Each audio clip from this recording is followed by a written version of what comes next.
Are you a fan of pro wrestling, comedy, and combat sports? Then we have the podcast for you because we cover that and much, much more.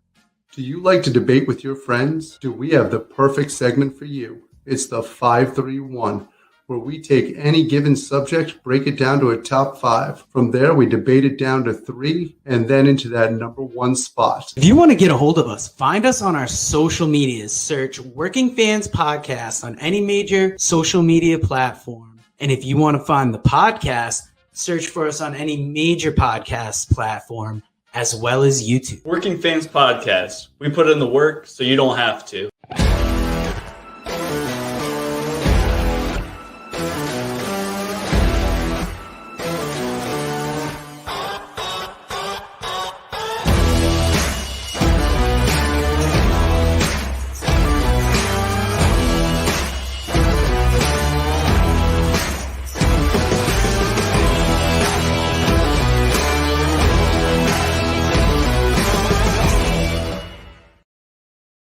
Welcome back for your daily dose of Working Fans daily content. We are brought to you by the Pro Wrestling Vault Volume 1, Lance by Chance, Wrestling is Yvonne Eric, Super Vows, and Pas de Deux, AO Money Meech, Camouflage, When the Deadbolt Breaks, Buzzard Canyon, the great people over at Connecticut People Records, our wrestling commentary home of New Heights Wrestling.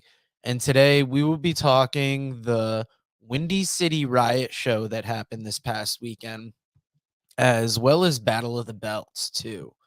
And we're going to start with Battle of the Belts 2 because this is shorter and much easier to cover. There were 3 matches.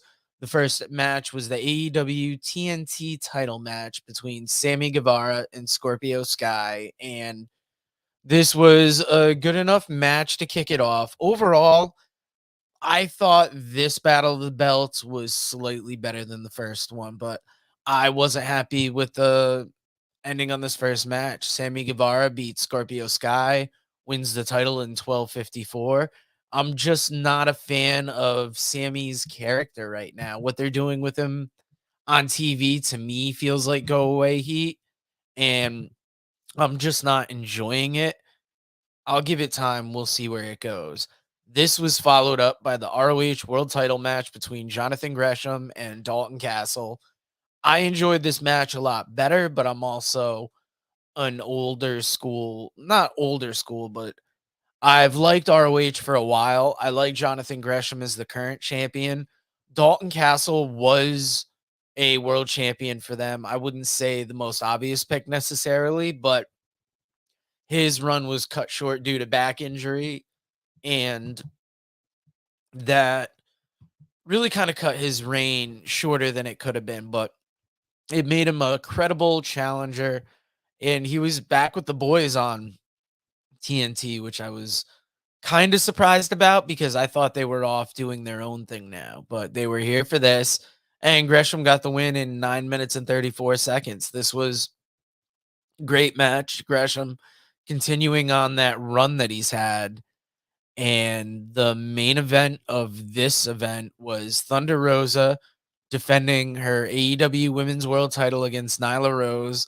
Rosa got the win in 14:04, and kind of what I expected for that match. They built up Nyla as this good monster challenger, but I didn't necessarily think she was going to walk away with the title.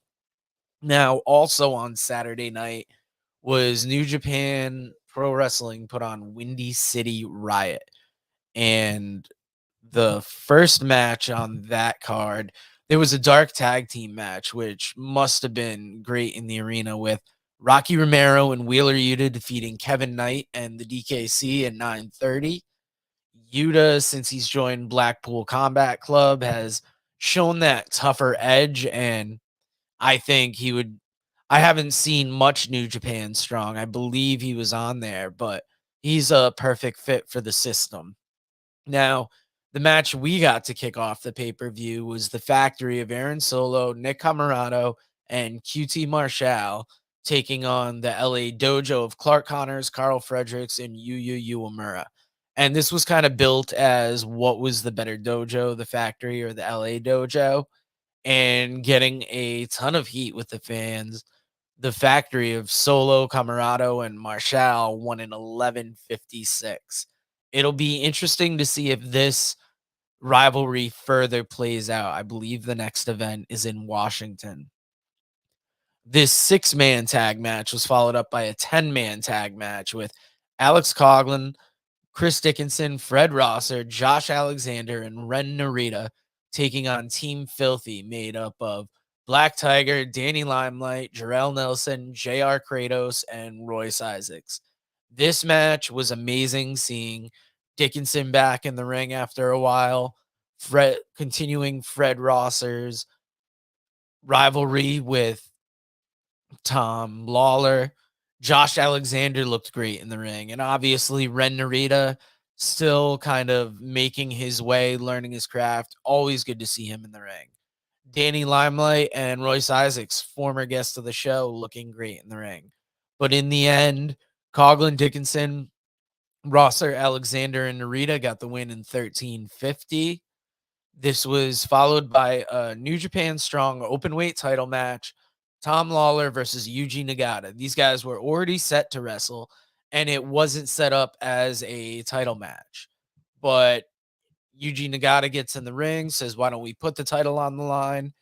And this was a good match with Tom Lawler getting the win in 13:57. This card really kind of imitated a New Japan card over in Japan, because following that strong open weight title match, we had a 12-man tag with the United Empire of Aaron Hanare, Great O'Khan, Jeff Cobb, Kyle Fletcher, and Mark Davis of Aussie Open, with TJP taking on the Bullet Club of Chris Bay, Dot Gallows, El Phantasmo, Hikuleo, Carl Anderson, and newly joining member Scott Norton. Norton didn't do many spots in the ring. He's older. He didn't look great, but he did pull them off. And I'm saying he didn't look great. Like, I would be in there in the ring at his age, which is ridiculous. But, age, you kind of saw it on him. And you don't see this happen in the US as much as you do in Japan, where they bring in people that are more legends to do spots. But the United Empire, Hanare O'Khan, Cobb, Fletcher, Davis, and TJP got the win in 11:40, and I thought it was a competitive match. The Good Brothers, Hikuleo looking good in there, Chris Bay and El Phantasmo giving you your high flying bits. This match was followed up by a wild 6-man Chicago street fight match with Finn Juice, David Fidley, and Juice Robinson being joined by Brody King to take on the Mighty Don't Kneel of Jonah and Shane Hayes now, and Bad Dude Tito. This match went 24-11. This was a wild, hard-hitting match, so many spots. This might have been my match of the night. This was followed by the US of J Open Challenge, with Jay White taking on a mystery challenger. You see Moxley come on the screen. They note that he's in the main event. Who could it be? And out comes Shota Umino, Shooter. And I haven't seen a lot of him since he was a young lion, so used to the black trunks, black boots. Now he's got more colorful gear. I guess he's been spending time in England, but he did not quite get the win with losing to Jay White in 15:45. And I was happy to see him back. This could have been match of the night because of the level of excitement I had for it, but it was a good, close to semi-main event match. Now, the semi-main event had Tomohiro Ishii taking on Minoru Suzuki. Hard-hitting match. These guys went back and forth, and Ishii got the win in 18:46. After the match, Eddie Kingston comes out to confront Ishii and challenge him for the event in Washington, D.C. So I like how these events are setting up future events. And in the main event, you had Jon Moxley taking on Will Osprey. This match was the reason I bought the card, and it was the reason we bought the card as a podcast because just a high profile match with Moxley defeating Osprey in 21-24.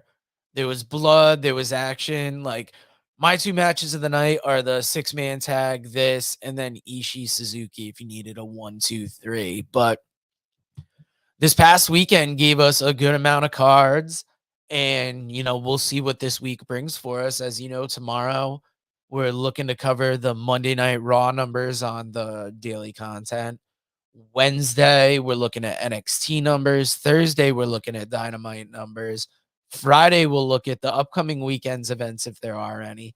Saturday, we'll talk a little New Heights Wrestling, get you familiar with the company that Dave and I do commentary for. And next Sunday will be this past week in wrestling. So hope you enjoyed this show, and we will talk to you again next week.